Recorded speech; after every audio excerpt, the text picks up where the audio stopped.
Hey everybody, welcome back to Workman's Whiskey. I'm Bobby. Today's whiskey I'd like to review is George Dickel Rye.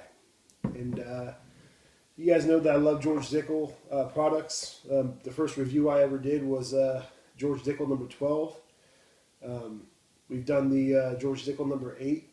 And this year's the Rye.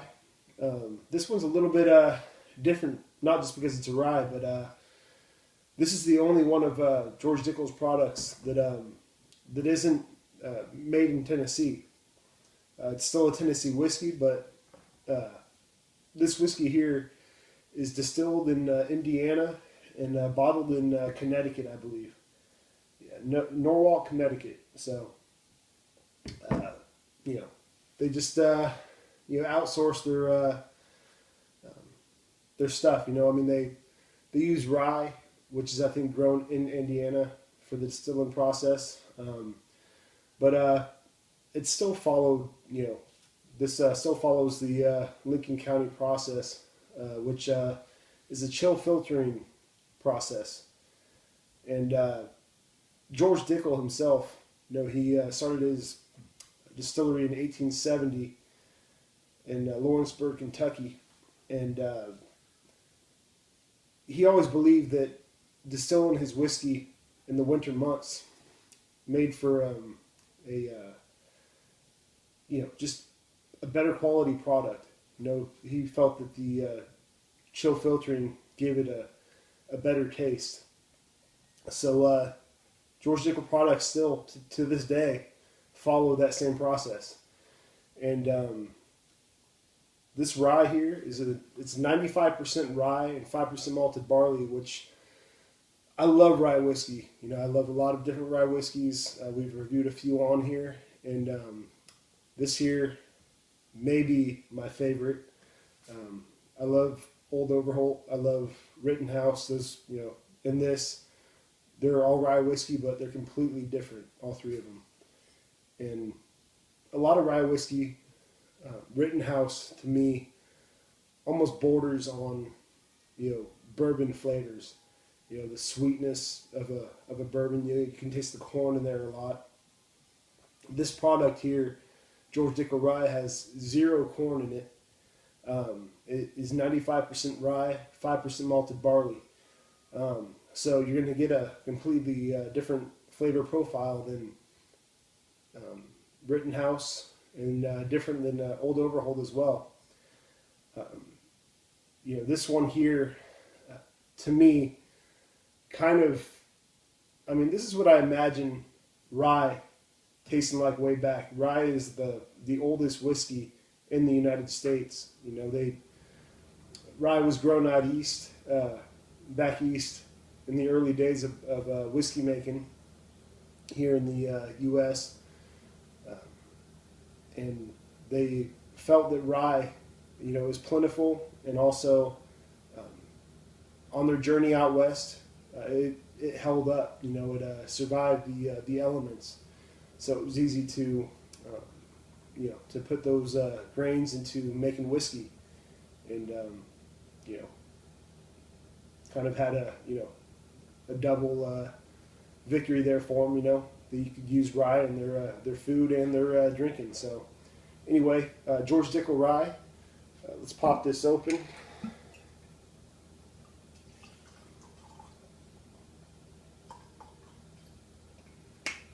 Okay, and as I said, guys, it's a chill filtered. George Dickel is always a small batch whiskey, which a lot of people don't put too much into that. All it means is that this whiskey here was made with 100 barrels or less in this particular batch. So even though people don't put a whole lot into it, 100 barrels really isn't that much, guys. When you talk about some of the other major companies using hundreds of barrels per batch of whiskey, they just kind of throw it all together, and I just feel like that's fine. I love a lot of whiskeys that are just mass produced, I guess. But small batch, even if it's 100 barrels, makes for a cleaner, just higher quality taste, in my opinion. So George Dickel rye. Let's take a look at this, and it's a light color, guys. It's light to medium amber, I'd say. See that? Light to medium amber, maybe like a copper tinge to it. And on the nose, guys, I can tell you right now, this is different than any other rye whiskey I've smelled out, they have out there. You get a lot more of the rye. I mean, some of these ryes, as I said, almost border on a bourbon. They only have to be 51% or higher rye in the mash bill to be considered a rye whiskey. And this one here is 95% rye, 5% malted barley. So this one to me is a true rye whiskey. The other ones, good products, but they could go either way as far as a bourbon profile or a rye profile. So anyway, so a lot of rye on the nose there, a lot of spice, oak. That's some fruity flavors. Kind of citrusy notes there. So that's pretty much what you get on the nose with this one, guys. Take a taste.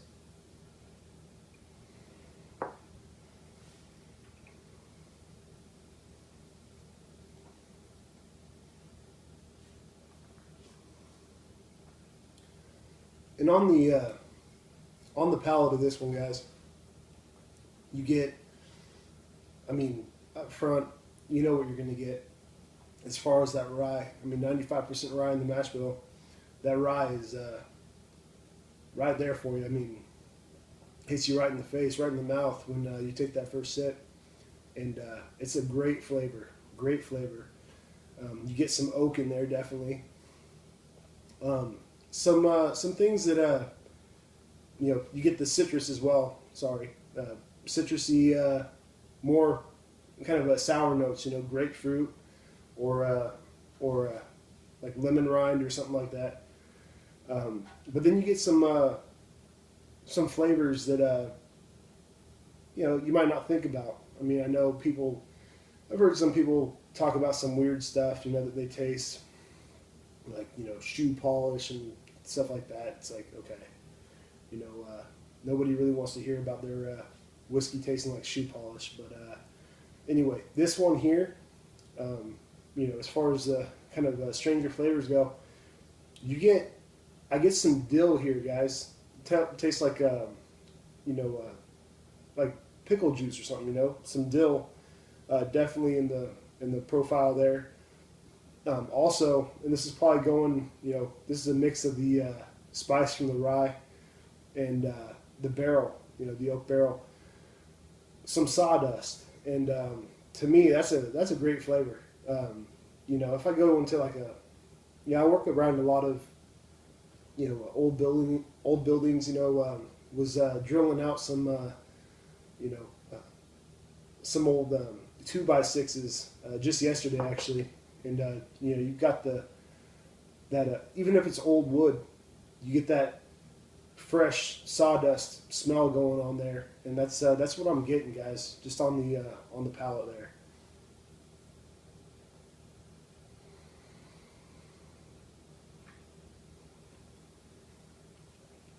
Yeah, those are the main things, guys. Just that rye spice, the oak, a little bit of dill.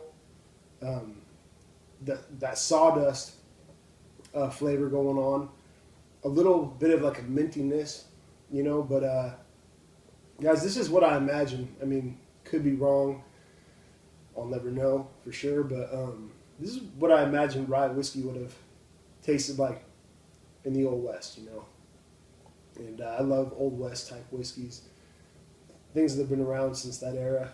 1870, shoot, that was right in the heyday of the Old West there.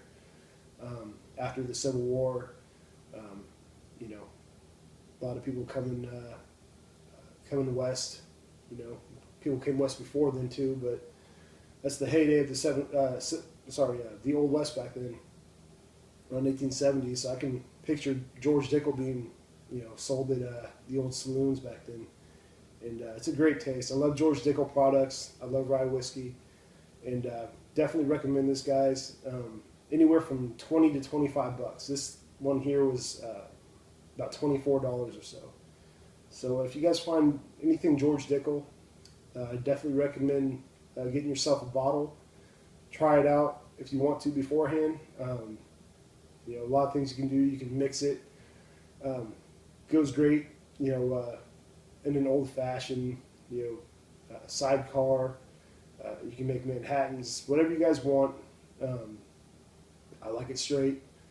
I just love my whiskey neat, guys. And George Dickel, to me, no offense, fans of Jack Daniels. I do like Jack Daniels products, but to me, this is the superior Tennessee whiskey. Even though this one here, this George Dickel product here, was made mostly in Indiana and Connecticut, and then bottled and distributed, I guess, by George Dickel in Tennessee. So anyway, definitely get a bottle of this, guys. Great stuff. And if you love rye whiskey like I do, you won't be disappointed. And until next time, cheers.